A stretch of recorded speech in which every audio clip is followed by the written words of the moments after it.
now let me show you some recent headlines from Britain. Coal power stations fired up. Customers paid to cut energy use. UK faces worst and longest recession in G7. Prince Harry details physical attack by brother William in new book. Do you see what they're dealing with? A power crisis, a recession, and endless drama in the royal family. And yet, when their national broadcaster, the BBC, chooses to make a documentary, this is the subject they pick.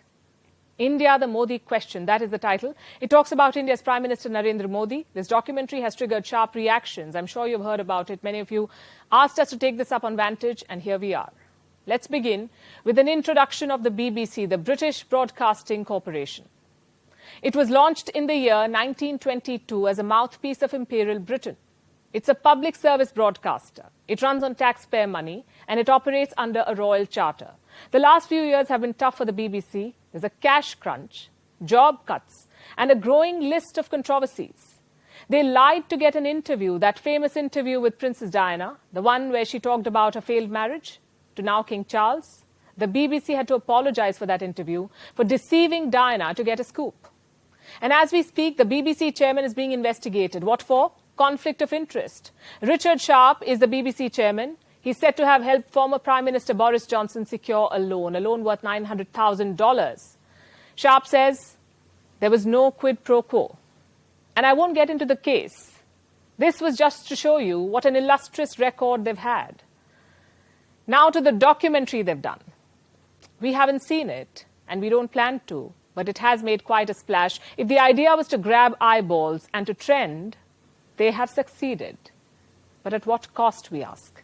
The documentary purportedly talks about the 2002 Gujarat Riots and implicates the Modi government. He was then Chief Minister of Gujarat, the state of Gujarat, in 2002. This documentary is the BBC's opinion piece. And here are the facts. The Gujarat Riots were investigated by a Special Investigation Team, or SIT, appointed by the Supreme Court of India at a time when the Congress party was in power at the centre. Mr. Modi was at the centre of this probe. Like I said, he was the Chief Minister of Gujarat, and he was given a clean chit. Let me rephrase that. A Supreme Court-appointed team cleared Narendra Modi of all charges. This was in the year 2012, well before he became the Prime Minister of India. Last year, the Supreme Court scrutinized the report once again. A plea was filed, a 3-judge bench heard the arguments, and again they gave a clean chit. The judges had a simple question to answer. Were the riots the result of a larger conspiracy? Allow me to quote what the judgment said. The Special Investigation Team has not found any conspiracy. No material was discovered pointing towards any meeting of minds. The riots across the state had taken place spontaneously. India's highest court has said this, and I will not dwell on it anymore because none of this is news anymore. Only the BBC thinks it is, so they've dedicated a full show to it. And it has generated a response. UK Prime Minister Rishi Sunak was asked about it. He said he disagrees with the characterization. Does the Prime Minister agree with his diplomats in the Foreign Office that Modi was directly responsible? I'm not sure I agree at all with the characterization that the honourable gentleman has put forward. The US State Department was asked about it. It says it hasn't even heard about the documentary. I'm not aware of this documentary that you point to, but what I will say broadly is that there are a number of elements that undergird the global strategic partnership that we have with our Indian partners. There are close political ties, there are economic ties, there are exceptionally deep people-to-people ties between the United States and India. But one of those additional elements are the values that we share. Well, what about India's response?